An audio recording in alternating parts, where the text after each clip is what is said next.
Hey everybody, this episode is picking up right where we left off after Lemont is taking the body away to be kind of handled and disposed of. And in the meantime, everybody else is trying to decide how they're going to proceed and what they're going to do. I know the idea is to look into the fate of Preston's touchstone, Ryan, the mortal Bahari cultist. It doesn't exactly go the way he was hoping. So let's take a look and see what happens. So Lamont heads off, does some stuff. He's cleaning up from after getting the body out, leaving you guys with Quentin. Quentin's just kind of going over the massive stack of like papers and books that he's brought.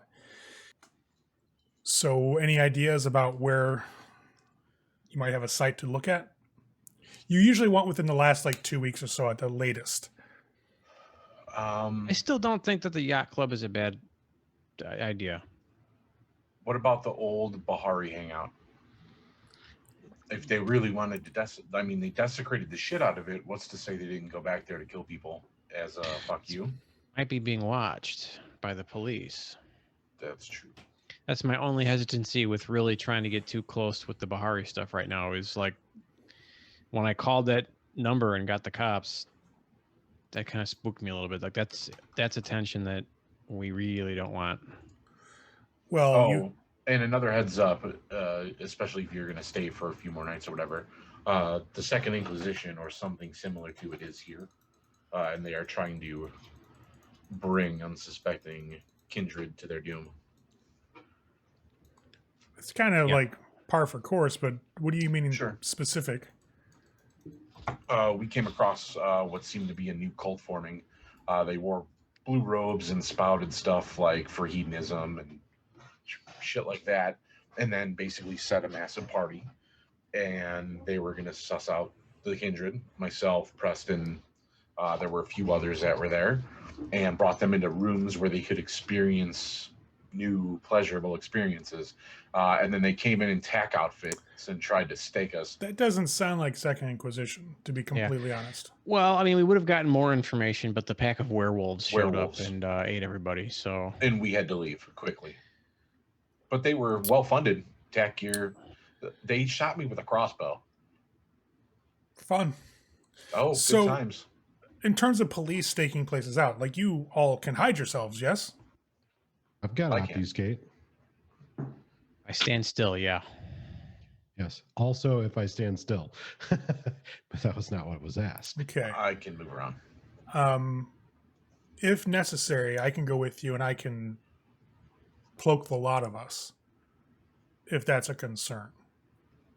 Yeah, I mean, as long as it'll work against any equipment that they might have. No. You could always stake out the surrounding area and look around, make sure it's not being watched. I mean, we are pretty fucking perceptive. We're vampires. I'm sure we could see a camera stashed somewhere, right? Right, sure. But the point is, it has to get done. Unless somebody can separate their soul from their body and go astrally project to look at this place, which I can't. Nope. Then I think we're down to physically observing the spot. Or if you know how to fly a drone. I'm sure we could go to Costco and pick one up, but I don't think the distance is far enough. We'd have to be there anyways. So may as well skip the middleman and just go. All right, let's go. So, where do you guys want to go? Is it the old Bahari place that got bulldozed, or? That's what I thought. First, we would go check out, and then if that is a no-go, the only other place we know of is the yacht club. Unless I'm forgetting something. No, it's there's other stuff, but I get you. I might be forgetting some shit. He just fucking gave you. Actually, I'm probably forgetting some shit. Like, I've gone through my notes and I'm like, I don't have anywhere else that could hint to where there was another ritual performed, short of on the boat. You should try using glue. It's not even like where the ritual was, but there's. All right, I'm not a dick. I'm not going to keep things even that you should probably go. Right. And I know that there's hesitation to go into the Touchstone's house because the cops had his phone, but the cops could have his phone for a number of reasons. True. I mean, I would think regardless of what the reason is, that if they have his phone, maybe they're staking out his place to see who comes by and sees him. That's legit. But you guys also stole a bloodhounded body out from underneath the nose of the sheriff and a primogen. So like, don't sell yourselves short, you know. And you have, you know what? You have a couple dice. Yeah, I mean, we've already proven that we're pretty well equipped to be stealthy, and even though we're not the most, we know we can't fight, but we can run like some other right. fuckers. So don't be afraid. If it comes down to like, ooh, that's a bad choice, I'll let you guys know. Like, hey, it's a little dangerous. You sure you want to do this? Yeah, we should check on the touchstone regardless, because that's important. Something that I need to know for the character. Yeah, let's go to Ryan's house. Because right now you haven't hit anything because you're not certain. But that is like a thing. Like this is your link to humanity, such as it is. You know, so like if he's dead, you kind of do need to kind of lay out the rest. So, do you want to do the house first, or you want to go by the garden first? I want to go to the house first. Okay. The garden, I'm thinking it's been a month or so since it's been bulldozed. Mm-hmm. I'm not sure. Like, to my recollection, they weren't going back there. They hadn't talked about rebuilding yet. It was more like whenever that happened, Trina was more on the revenge kick. Like, no, we're going to fuck these guys up. There was never really any talk about, oh, we got to make a new garden, etc. It was like, no, we're going to see this vengeance thing first before any talk of that ever came up. So that's kind of up in the air. All right. Well, I vote we go to his house first. And snoop around. So you guys head out to the SUV, Sullivan's SUV, and there's a couple things Lemont notices right off the bat. One, the quarter panel's fixed. Two, it's got a brand new windshield. Okay. Like brand new. Like it was just put in yesterday. Yeah, I'll mention that. Who fixed the vehicle? Oh yeah, there was that whole ordeal. Remember the $3,000 we got, or we each got? I spent mine to get the vehicle fixed, and some dickhead was being an asshole and honking at me. So when we got out of the vehicle to go talk with what was it? The ministry, the guy from the ministry, who now was Mia Boone. The guy who was being a dickhead came back and broke our windshield while we were in there talking. Oh, who's this? Some asshole that was in jail. His name I remember. His name is Winston Richards. Winston Richards, right? 23-year-old who lives in the south side of Chicago on like blood pressure medication and meth. Who I'm inviting to our party by the by. Absolutely. So he's in jail now. But he might be out. You know, maybe it was just a misdemeanor. But he did attack a cop. That's true. That was a whole thing. That was a whole thing. Yeah, it was. So you guys drive to Ryan's place. Ryan's place is in Roscoe Village, not that far from Wrigleyville. It's a 3-flat house. You know that he has the main level. 3rd floor is rented out, but garden apartment's rented out. He's got the middle level. When you guys get there, you will see, as you kind of do a drive-by, there is police tape on the front door. Now, the way that the 3-flat's situated, it's right on the corner of an alleyway and the street itself. So as you pull down, like on Barry, off a Racine, you pull on the Barry, and there's an alleyway that goes right along the side of this house. It looks like as you guys pull by, the houses here have been all built up. They've been very nicely done, kind of like renovated the entire block. You don't see any police cars on the street proper as you kind of like do like a slow circuit around the block. But there is definitely that tape that's on that main level floor for Ryan's apartment. Well, I guess find somewhere to park and let's go check it out. I can get us in if it's locked, but I assume if it's taped. Sullivan, I assume. Sullivan yeah, I'll look for a spot then. I'll tell you to drive up the block and drop Preston and I off and then find a parking spot. Because it's Chicago. It's going to take forever to find a fucking parking spot anyways. Yeah, so we'll hop out. I figure Preston and I could just kind of do like a walk by. Sure. Kind of like go around the block and, meet Sullivan back up around the other side of the block. And then I'll kind of like huddle together and figure out what we're gonna do based on our walk. You can do past. that shit. Yeah, as you guys kind of wander down the street here, a lot of the houses here, like I said, have been renovated. It used to be a gang area. The Latin Kings used to have a presence in the area, but when it got gentrified, they kind of got pushed out. And there's more police presence here. It just happened over like a couple of decades. So where you have all these newer looking facades, the houses themselves are old. It's just new siding that's been put on and fresh coat of paint. You can still see on some of the walls where some graffiti had been painted over. So there's definitely some signs of its history. And as you make your way down towards that house that's on the end of the block by the alleyway, there's some neighbors sitting out here and there. Like it's still like early March, so it's still kind of cold, but it's maybe in the 30s, so it's better. So some people are walking down the street, like walking by you, going to other places, going to the corner store down the street.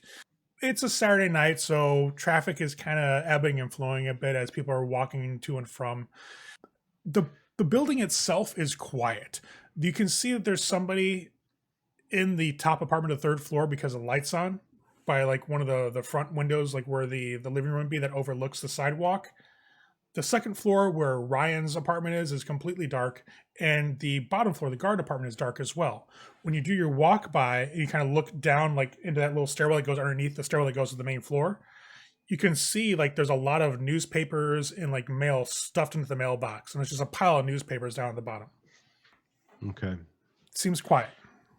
All right. Well, I mean, unless Preston has like some immediate reaction, like my plan will be, I've observed that, I'll continue to walk with that information, and then we'll consult with each other on what we think we should do. Yeah, my idea was going to be to glance down the alleyway and see if there's like a balcony or a series of balconies or like a fire escape or some other way up to that second floor window we can get in through versus the front door. This particular house had at one point, it was an old house, actually had a barn attached to the back of it. So where normally you would have room for like that old school, like Chicago wooden, 3 flat balcony that goes on the back, there's no room for that between it and the structure where the barn was. So you basically have the end of the building. When you walk by that side, there's like a small little gangway between where what was a barn was made into a garage is, and looking through that you can see not a balcony, but there's actually just a set of stairs that leads up to like the back set of the door there. And from glancing from where you're at when you walk down the alleyway, it looks like that's the kitchen back door that you can probably get in through. Perfect. Okay, I will radar that shit and keep walking. You walk down and you see this garage is like a 4-car garage that's been built here in place of where this barn used to be.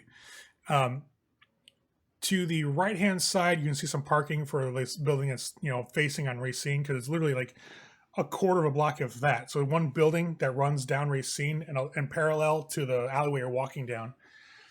You can see the alleyway has a T intersection, like it goes behind these houses and continues on to the next road over as well. So it runs between 2 rows of houses and continues all the way down to, where it T intersects all the way down to the next road, the next block.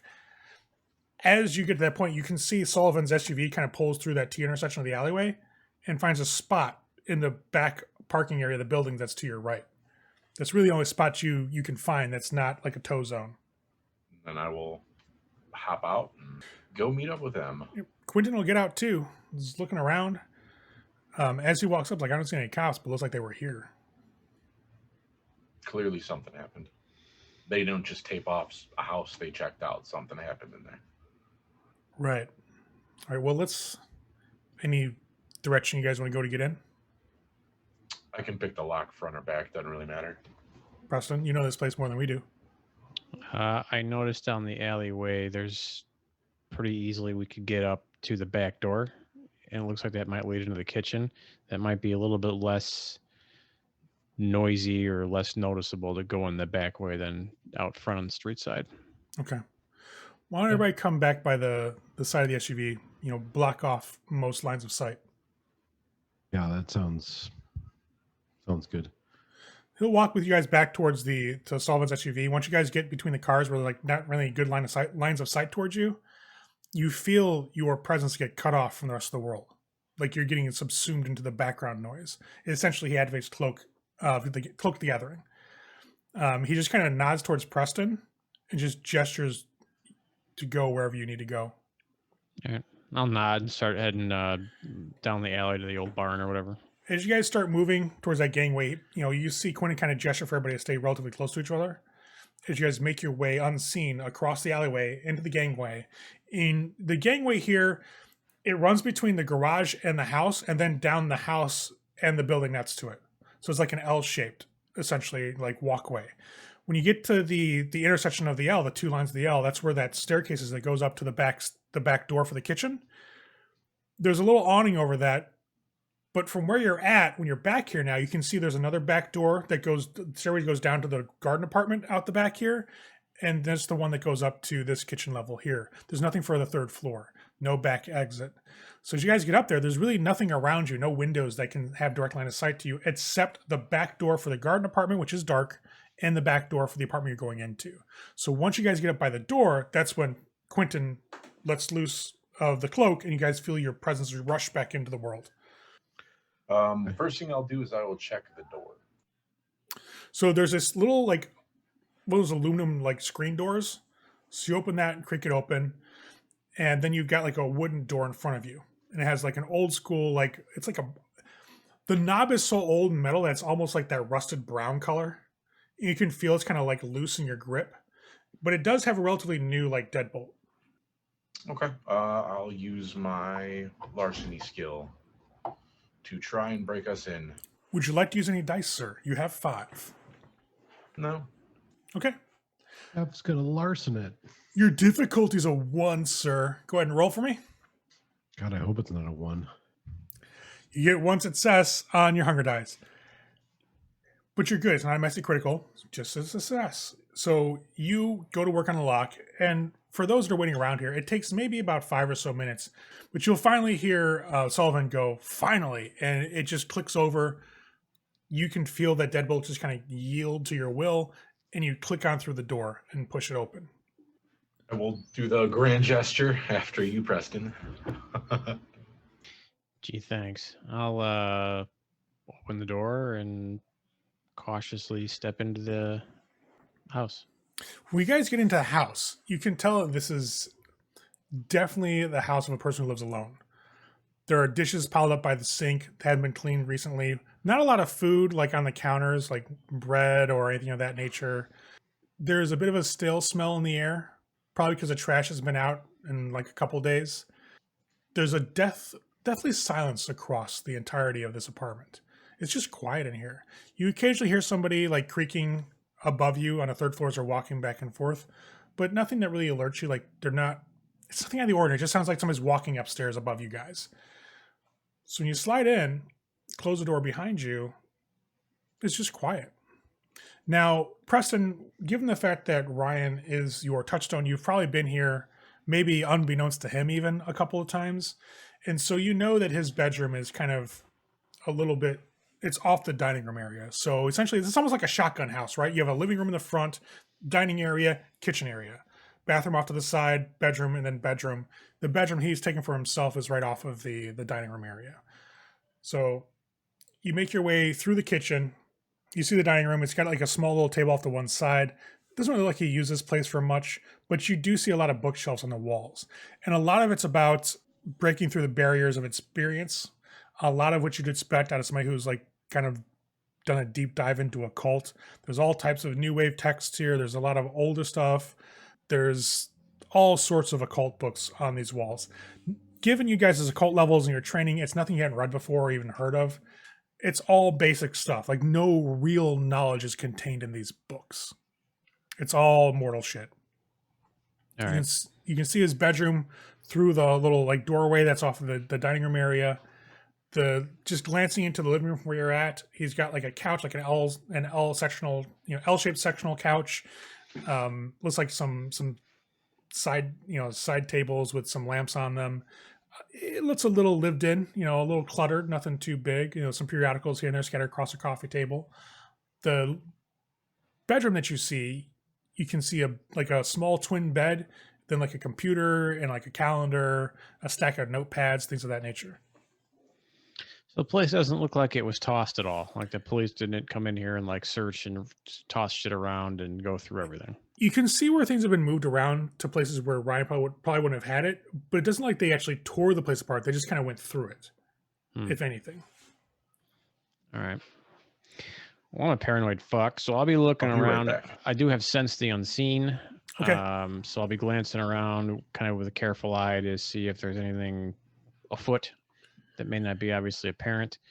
But other than that, I mean, given the fact that the mail hasn't been picked up and is overflowing, he probably hasn't been here for a while, but I'll be doing stuff like check the fridge to see if there's like spoiled food in there to get an idea of like how long it's actually been.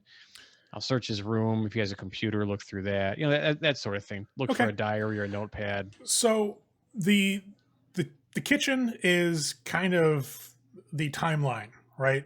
You go in there, you check some of the food. Nothing there is spoiled. So that's a show that he wasn't like away for long because his stuff is still within the date range of when things are meant to be good. Now, the piling up of the newspaper stuff, that was downstairs. That's for the garden department below him.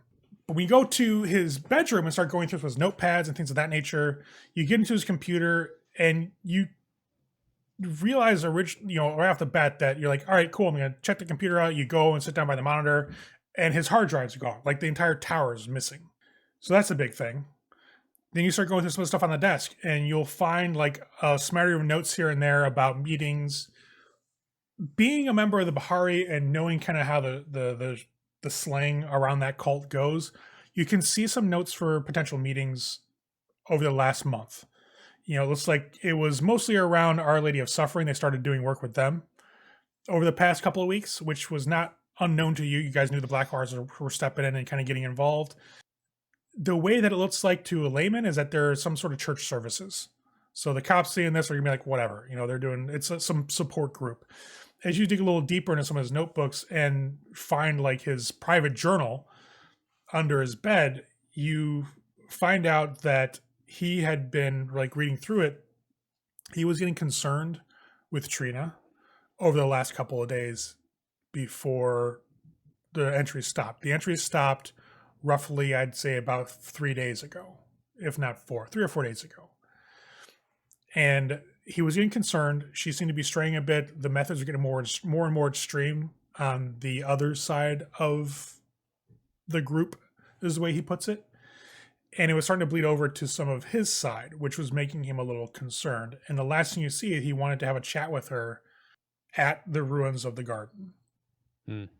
Okay. I'll let everyone know.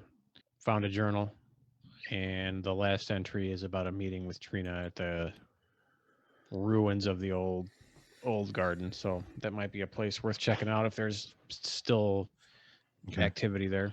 When was the journal entry? Is there a date on it? About 4 days ago. It's about 4 days ago. Yeah, it's the 8th of March. Can we check downstairs too? We can do whatever we want. Yeah, shouldn't be a problem. These locks are pretty easy.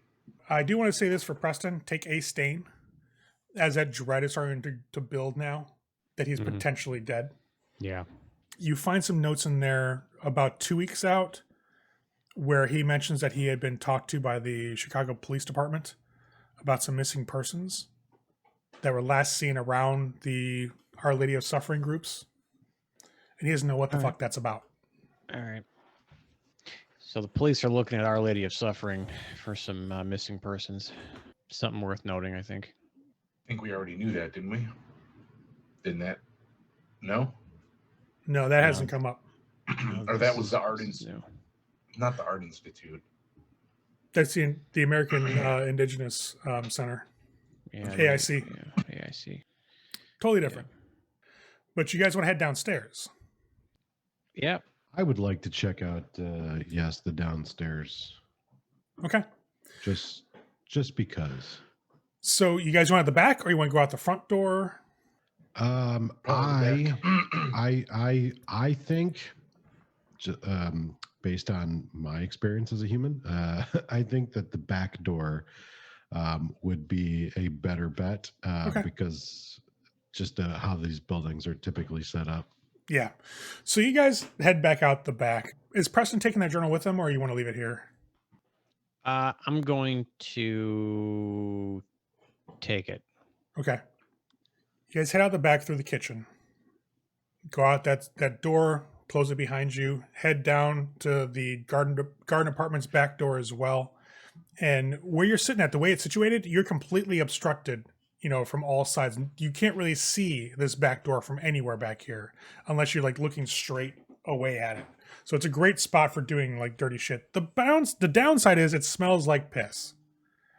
Every gangway in Chicago smells like old urine, and that's just a fact of life that you have to deal with. So you get down there, and Sullivan pulls out his trusty lock picks and starts going to work on the lock. He's like, "Fuck." First thing I'm gonna do is I'm gonna listen for a minute and see if there's movement inside. Is there a light on? I mean, any telltale sign somebody's home and or awake. I want you to roll me your wits plus awareness, and look, you did. You got two. Is there 2 10s there, or is it just one? No, One just 10. one. Okay, so no messy critical. You're okay. Yeah, I'm not frenzing, so there's no messy critical yet. You hear skittering around in that basement, but it sounds familiar. Like having been around hosts of rats before, that's what it sounds like. Nothing human-sized, nothing like larger than a small animal, just moving around in there. Well, I got Preston. There's good news. There's What's that? rats in there, and I'll start working on the fucking. Very Start fucking working funny, on the lock. Sullivan. Very fucking funny. Hey, Roll your low hanging larceny. fruit, buddy. Low hanging fruit. Dex larceny. 2 again. A whole lot of hunger successes tonight, man. This is an older lock, but you managed to get through it pretty easily. Maybe a minute or so as you're talking and joking with Preston, you click through the tumblers and it just slides right open for you. Well, again, grand gesture. As you guys move into the kitchen area of this apartment, you hear the sudden skirring of rats. There are a lot of rats down here, though. A lot. Like more than a normal Chicago amount. Yeah, So, and especially if there was supposed to be somebody here. I'm going to use my heightened senses to smell for, fermented human.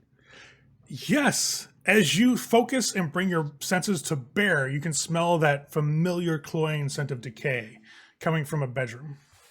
Yeah, I'll be slowly and quietly making my way there. Quietly, I'll be activating my silence of death, which Okay. I don't remember requires a rouse. It doesn't. It's a level 1. Most level 1s don't require a rouse check at all. Okay, Sweet. and I'll just kind of slowly stalk my way to the room. You start making your way deathly silently towards that bedroom. You guys see Quentin hangs out by the back door. He just gives you all a nod. He's going to watch the door, obviously. When Lemont makes his way back around to his bedroom, as you get closer and closer to the bedroom, that smell gets more and more pungent in your nostrils. And you can see on the bed this looks like was probably at one point an elderly person that's just been rotting away here. And there are rats all over the bed. And as you kind of step in, even though you're quiet, they smell you and they start scurrying away. They're scared off by your beast as well. You can see a walker to one side, an old oxygen tank that's on the side of the bed. A lot of old pictures along the walls, even in a little bit of light that's actually streaming through the window here by the bedroom. This person's been dead for at least 4 days, 5 days. Wow. Okay, that's crazy. I'll just kind of notice that there's an old lady. I'll glance at her to see if there's any she died of old age or if something or someone killed her. So, when you go to more closely examine this corpse, you start seeing some oddities. One, there's a little bit of flecks of blood around her lips, on the corners of her mouth. Dried blood, obviously, been a couple of days. Through all that, you kind of get you hover over and kind of take a look. It looks like she chewed off her tongue at some point. And there are these very subtle markings on her wrists that you can see in the light that you have. I'll kind of point that stuff out to everybody. Yeah, I'll take a look. You gonna handle the body or just look? No, I'll grab the hand and kind of bring the wrist closer to my face because we don't have a whole lot of light and I'm not turning on a light. So as you kind of lift the arms, you get that weird like little wet as you literally pull like some layers of flesh off. But as you pull the arm up, you can see underneath the arms, there's like all these sigils carved into the arms, all the way up the forearms. I'm making a cult roll to kind of make out what potential ritual this was. Sure. Give it a shot, sir. Is that intelligence? Yes. Intelligence occult. Ooh, 5 successes will do you, and that's 2 10s. Oh, So it's that's a messy crit. So immediately your beast is drawn to how this was done, and that dark part of your psyche starts to kind of whisper into the back of your mind. These etchings into the flesh, and it's on both arms easily. And you can see, like, as you kind of lift up the arm, the old like nightie that this elderly woman has on, you can see, like, as you bring it up, there's the carvings are all over her body underneath that nightgown as well. They look like they're set up in a way to basically siphon off a slow suffering. Like, this was somebody who was put down here restrained and allowed to rot away as painfully as possible. And as that was done, these runes essentially kicked in and started just siphoning that pain. Mm. so Sullivan like gets low and gets real close to like her arm as he kind of pulls up the sloppy wet clothing that's on her arm to expose all the ritual symbols, and he'll just be like, this was sadistic. Kind of like it. It's a ritual of suffering that this person was to lay here suffering in the worst agony possible for days. And whoever did the ritual, probably Narissa, was siphoning off of that suffering and gaining that power or whatever feelings were gleaned from this ritual. You guys will see the Very nightgown demented. over the old woman's stomach start to move. This is going to be gross. I'm going to back up. I don't want to see the shit that comes out of there. It's not a chest burster, Sullivan. No, but bugs or something. Fucking gross. But you do see a rat chew its way out of the cloth and just kind of pull its body out of the carcass. Oh, gross. Fucking rats. Well, okay. Well, at least we know a ritual is performed now, right here. Well, it's definitely not coincidental. So chances are your fella is probably not around anymore. Somebody killed this old woman and then locked up on their way out. Pretty much. It's not coincidental that it happened here. No, but we can use it because it was a ritual done to triangulate maybe a well or something they're using to gather power. Yeah, will this suffice? I'll go get him. I'll stick my head out and be like, we found something. Quentin. Oh, did you? And he'll walk towards the bedroom. He's like, oh, that's crude but effective. He'll actually go over and start examining the cuts and some of the markings. He'll start pointing something out. This is a not quite a sacrifice in a way that you are thinking. And he'll actually kind of like nudge Sullivan and point out some of the etchings in the flesh. You see these here. These are linking to a person. Like somebody was appeasing, and he'll actually there and point out like towards where the pit of the arm is there, and he'll actually pull down the nightgown. You'll see etchings across the chest. This is a demonic entity. This was done to appease. He stops. What's that dickhead spirit's name again? Veneratha? Veneratha. Yeah. He'll word out the sounds and the sigils. Great. That makes sense with the rats too, then, if he's blade demon. This was done to get his attention and to give him sustenance. Well, So we weren't the only ones that he was hitting up. That 2-timing slut. Apparently not. But at times, is it fresh enough to use to maybe triangulate? It's not a sacrifice. Oh, it doesn't count as a sacrifice. Okay, fair. This is gonna, if we do that here, it's gonna tie us right back to that bitch of a demon. All right. Well, do we venture upstairs? Here's the thing. It was this woman's been dead about what 4 or 5 days. Yeah. About 4 days. Yeah. Ryan mentioned the last thing in his journal. It was from 4 days ago. So, and there's police tape on the door indicating that the police were at least here, and there's evidence that they tossed the place. So, if 5 days ago this woman died, Ryan was still here because 4 days ago in his journal it mentions this meeting. So that means that if since he disappeared, which would have been the 4 days ago or so ish, if after that took place, then the police showed up, why the hell would the police have looked at this place and not knocked on any doors and asked any neighbors? Do you think the demon would let them? Son of a bitch. How easy is it to cloud the minds of a mortal? Yeah? Destroy Really, their yeah. emotions? Yeah. Give all the newspapers and mail stacked up at the front of this apartment? It's just easy nudge. They're on vacation, nobody's there. And he just continues to just sup off of the remaining resonance of anguish that's here. I say we deprive him of any further meals from this. Her soul is probably still here. It's probably tied to something in his apartment, so what we need to do is destroy it. Always set the building on fire. That's It my thought. destroys everything. Should we try and But go up top We first? want to check upstairs first. That's exactly what I was thinking. What are you looking for? Well, there's lights on up there. Somebody might be up there. If we set this Or- place on fire, they notice and call the fire department. Well, Might not You get the know, job done. stoves leak gas for a long time, especially with an old woman that's been dead for 4 days. If she had nudged it or bumped it or whatever, you just speed that process up, but make it look like an accident. The fire will start quick. The person upstairs won't know until the fire is upstairs. These are all sectioned off normally by those bricks. They're basically fire retardant.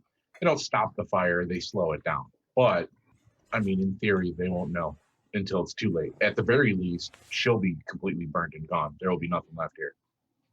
Yeah, if her soul's still here, it's tormented over her death. Vanathra's still feeding off of that. So let's make that soul get the fuck out of here.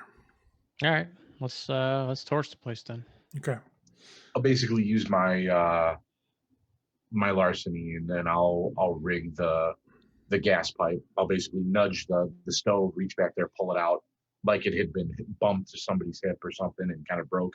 It's probably old anyways and isn't that far-fetched for it to have broken.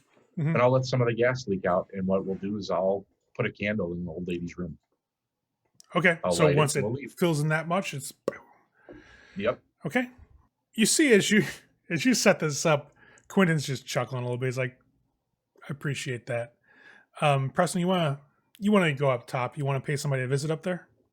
We got While a he's little doing bit. this? It's going to take a little while for the gas to get back here, so you got some time if you want to go fuck with it, or go fuck with upstairs. Should at least see who it is, knock on the door, have a conversation. All right, it's going to take me a few minutes to set it up, so go for it. If you need All right. something, yell, because I won't know unless you yell. Okay. Well, I look at it this way: we need a victim on the go. We have one upstairs, at least one. At least one. That's Let's the go start up. of the 6. Follow your lead. I want to see how you work this. Sure.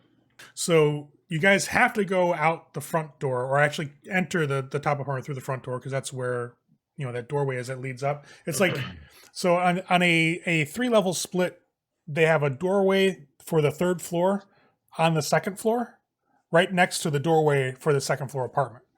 So essentially, you guys leave through the back while Sylvan's finishing setting up this whole like little explosion waiting to happen. Walk through the gangway, go up to the flight of stairs in the main area, and you hit that door. I'll knock. You knock and you hear from a little bit above a younger voice, sounds male. "Give me a second." And Quentin just kind of looks around. You see him kind of adjust his suit jacket, pulls a cigarette and lights it. It's easier. I don't have to waste the time to, You want one? Yes, please. I'll give you a cigarette. Oh, light it up. As the guy comes down, you see the door open. Can't be more than somebody who's like maybe in their like early 20s. It's like, yeah, hey, what can I do for you? Looks like Hey, a Caucasian guy. Sorry to bug you. I'm here to see my friend who lives downstairs, and he doesn't appear to be around. He was supposed to be here. Have you seen him lately? Downstairs in the Yeah, the guy who basement lives apartment. downstairs. No, the middle one, the second floor. Oh, and he'll kind of jerk over to the door. Yeah, what's his name? Ryan, I think. I don't know. I Yeah, haven't seen him in a couple days.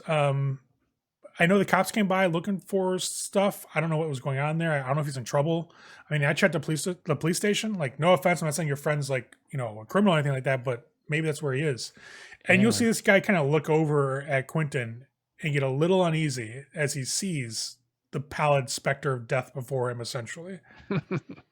I'll interject and try and keep his attention onto me.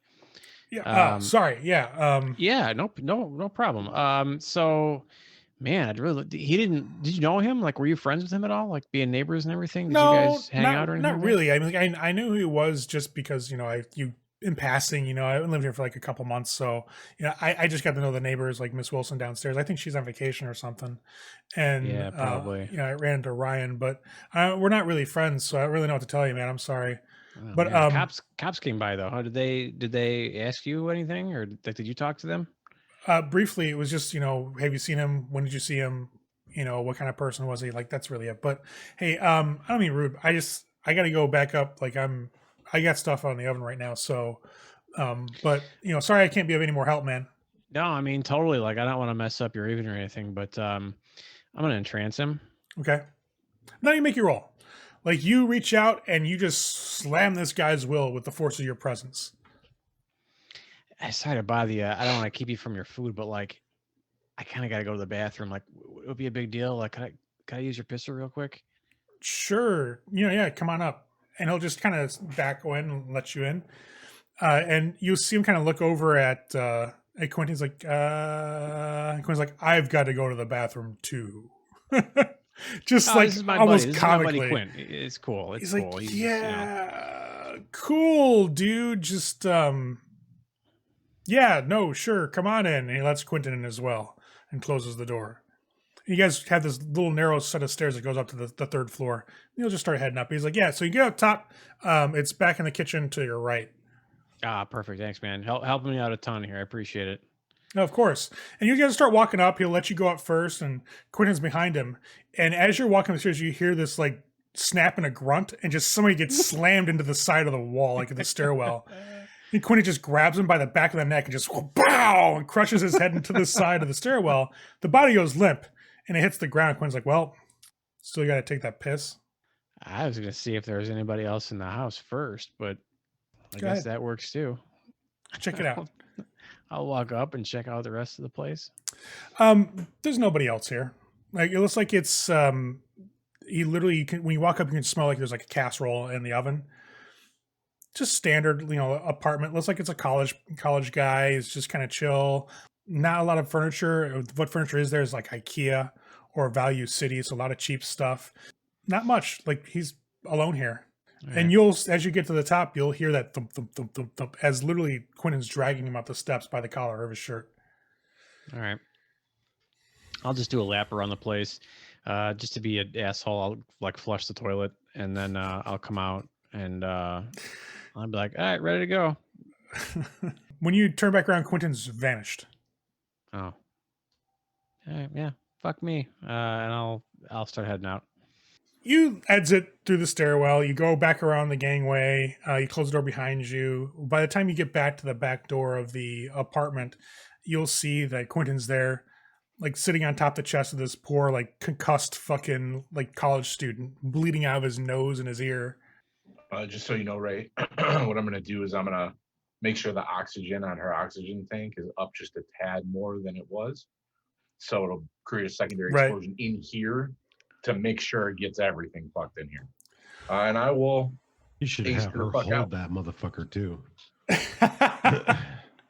So essentially, as Lemont kind of like gets through, like looking through like maybe some of that apartment, apparently what Sullivan's doing is setting up the gas line to turn on the gas and put a candle in her bedroom, turn on her air a little, like her oxygen a little more. So it's just boom.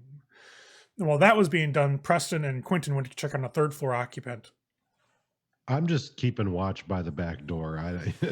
I'm like not murdering anybody. I'm not covering up a murder. I'm kind of just hanging out. You'll see Quentin slowly fade into view, sitting on top of like a 20-year-old like male college student. Like guys wearing t-shirt, like, you know, jeans, bleeding out of his nose, out of his ear, obviously concussed. He's still alive, he's still breathing, but you know, Quentin doesn't give a shit. That's when Preston comes around through the gangway. Okay. Ready to go whenever anybody else is. Yeah, we good inside? Yep. Let's get the fuck out of here. It's gonna be bright out here in about an hour. Okay. Probably a little less actually, but Well, let's head out. All right. Hey, Lemont, got a little trick to show you. Why don't you come on over here? You walk over by him, he picks up this guy by like his belt, puts him between you guys, and literally Weekends at Bernie's his guy, like you guys did with fucking Malenkov's corpse as you left, you know, Damon's place. God, if I had a nickel for every time we had to do this. He kind of chuckles. He's like, "There's a story behind that statement, and one day I'll hear it. I'm sure." You guys, You will. ancient Lasombra, good times. sounds like it. You guys will get to the SUV. Quentin will just kind of put him in the back seat and let him kind of sit there dazed. It's all right. This is my buddy. Grabs him by the scruff of his neck, just pats it real hard. Off we go. Where are we heading to now? We going to the Bahari's garden? Yep. Off we go. I will right. give you the location. Ironically, if I remember correctly, the garden itself is in Roscoe Village too. Yes. So you guys will head like a couple blocks away, and you'll pull into the bulldozed garden area, that old warehouse that they had that had been bulldozed. And when you get here, it's just deathly quiet. You know, it's like probably 11 o'clock at night. Nobody's really giving shit to like an old like bulldozed warehouse. As you pull around the back, for Preston, the warehouse did have a basement. It's where they kept a lot of the stuff, the fertilizer, etc., for the garden proper, because it literally was a garden. That might still be there, but from what you're seeing right now, it's still just a rubble, collapse on everything from the warehouse itself. Well, let's start in the basement. Lead the way, sir. And that is where we will head. I think the basement will be a good indication of if things are still being stored or kept here and that sort of thing. Okay. You guys will get out of the vehicle. Quentin will stay in the SUV with his new friend. Let you guys go about your exploration. You guys make it to the threshold of the warehouse property. Start stepping onto that, and you make your way through a lot of the rubble that's there, like the collapsed walls and all the brick and some of the old I-beams that were kind of stuck up. And you do find, like, half covered in the rubble, the staircase that goes down to the basement. And as you approach, you immediately hit this wall of decay scent. It just fills the area. Now, with a lot of the plants that are dead from the garden and a lot of the rubble and the dust here, unless you're within a couple feet of this doorway, you're not really going to smell it. So unless people are coming onto this area, they're not going to know something's wrong or amiss here.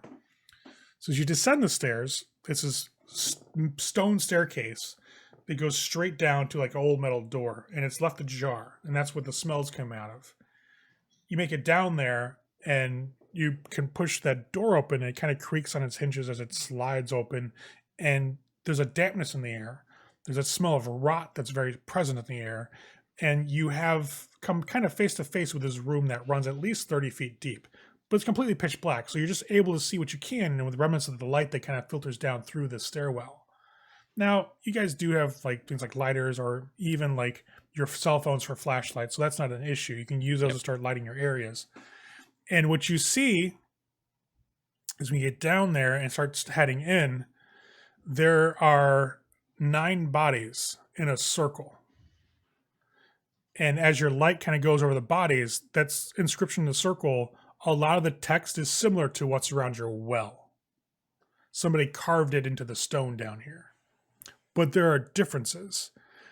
On the edge of that, like, so you've got the inside circle of the Akkadian script, you got the bodies, they're all laying with their heads at the edge of that script, and they're kind of pointed away from it. So their feet are pointing out from that circle. At the point of their feet and in between them, there are these weird, strange glyphs that look almost wild in nature. Like somebody just like swung and like started carving like just real quick, like each each letter or each part of a letter was just like one swing of whatever it was they used to carve into the rock.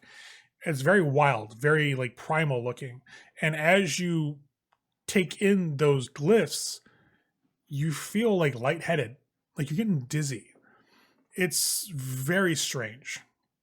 Occult rolls may be in order. Yes, that's what I was about to ask. Intelligence plus occult, difficulty of 3. 5, 3, 1. Lamont's a little taken aback. This is not your usual setup here. It's strange. These are nothing like the Acadian you're used to dealing with. It's not anything like script you're used to dealing with. For Sullivan and Preston, the glyphs are definitely some sort of linkage to somewhere else. You can definitely tell it. But they're not. They touch on a form of magic that you're not familiar with. However, who got the 5? I did.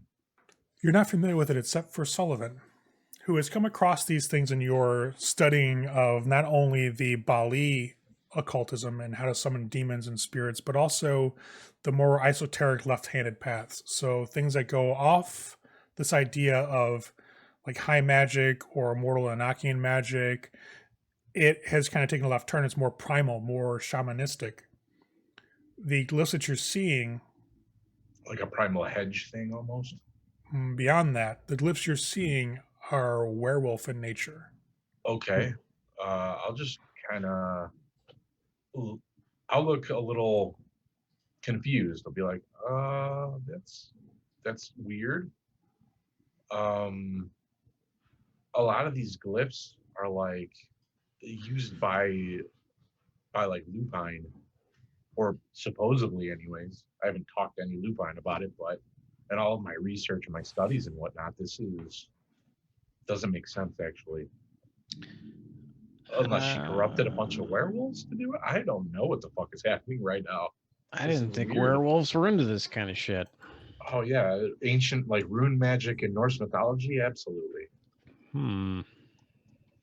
Absolutely. But sacrificing people in a circle? That seems weird. Absolutely, that's weird. Like is it completely out of left field? I mean, no. If you go back to like ancient Babylonian or even Egyptian, I mean, sacrifices were made all the time, and werewolves would have had to have been there. All right. They've been around just as long as we have, in theory, from all research I've done. As you're talking, Preston kind of starts sweeping over some of the bodies, and you see Ryan. Fuck. You will take another 2 stains for a total of 3. Fuck. As your touchstone is dead. Damn, you all stained up, homie.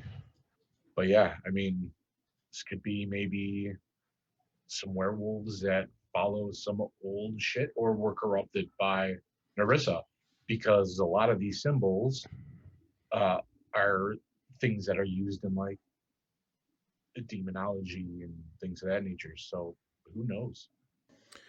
All the corpses are clothed, but you can tell by the way they're settled. The clothes are settled on their body. The clothing was replaced, like it was moved around on them. Well, I'll walk over to one of them, and I'll just pull basically the shirt up to see if their chest or stomach has been ruined as well. Okay. You will see the spiral carved into the flesh of the belly of the person you go to. At that point in time, since Sullivan does have some things attached to him, I need you to make an immediate willpower roll. Oh no. 5 successes. You with 2 10s. As you get your critical bullshit success, you look down at this corpse and you see the spiral, and in your vision, it starts to spin, and you start getting drawn into the glyph that's on their bodies. And for you, the room starts to shake, and you hear this thrumming, like almost cackling roar that kind of rips through this area. And you manage to tear yourself away from it before it starts to really overwhelm you.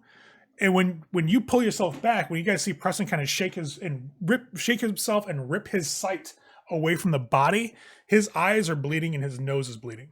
Jesus. Oh, that was unpleasant. I'll kind of steady myself against the wall for a minute while I regather my senses. So that was weird. there's like spirals on their stomachs, or at least that one's. And when I looked at it, it almost started undulating and like it was pulling me in. And then this loud cackling, this roar almost erupted. I had to pull myself away. It was a weird sensation. Definitely Okay. powerful. I'll step back. I don't want to do that again. So Now that you've touched that power, all the runes on the ground resonate with that same type of like corruptive, like that pulling energy. so all the runes pretty much that are on the ground have a similar effect. They all have that pulling sensation that I don't know. I don't even know how else to explain it. Somebody should probably go up and get one. Okay. I'll go. Okay. So you cut off from these two that are standing around the circle of bodies, and you make your way to the door. It's still open when you guys push it open, start heading up the stairs. As you start getting higher up in the stairs to where you can start seeing the level of the ground, you can see as you get further and further up, the first thing you see is like top of somebody's bald head. Mm-hmm. And then as you crest up, you will see Quentin's on his back and perched over him, carving into his chest with this black dagger that's dripping this green ichor that hisses when it hits his flesh. It's this massive humanoid. This person, you didn't see one of these before, though your partners did. This person is easily the size of some roided out fucking massive like bodybuilder, but he's got tufts of fur like on the sides of his neck. Like he's got massive mutton chops. He's got wild eyebrows. And when he looks up at you, he grins and is like, "Oh, you came to play too." Well, I guess I'll just have to daunt him. Oh, Bitch, what? oh, Nice. you thought. I didn't come here to fucking throw fucking chingasos. I came here to not get fucked up. You throw this up, and this guy kind of like his brows raised, like, "Oh, you're fucking cute." Okay. And he rises to his feet. When he fully stands up, you can see he's wearing like these black blue jeans. The tank top he has on, what looked like may have been a sweater, it's actually just like tufts of really hairy, like almost fur that's around his arms and the backs of his arms and his forearms.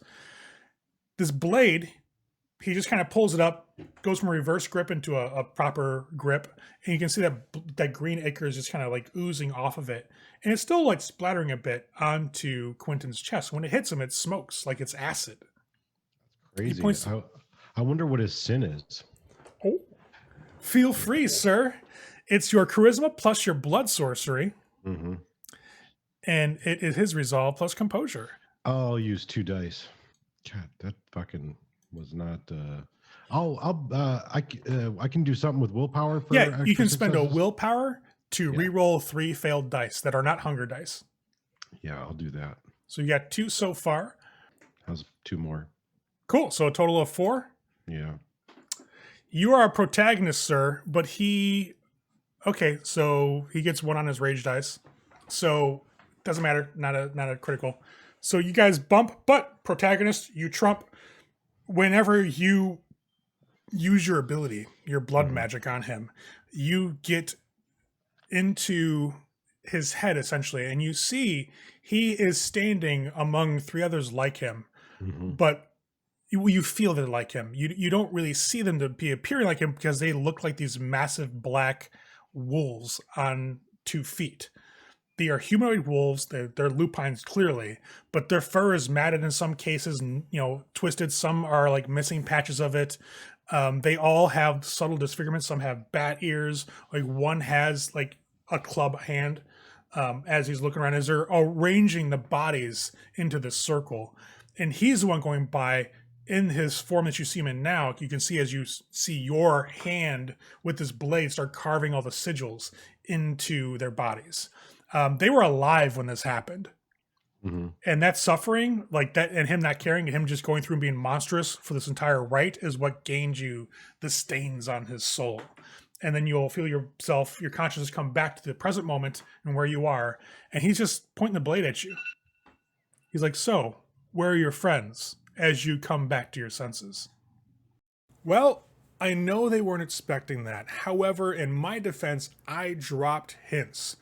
All the glyphs they're seeing down below, everything that was wrapped up in that ritual that they stumbled upon down below where the garden used to be, it kind of pointed to some sort of guru influence, and I obviously know that they're skilled enough players to know that that's shit. They're probably new with BSDs, but I didn't think they actually anticipated running into one, and they did. So we'll see how it all wraps up. See you next episode.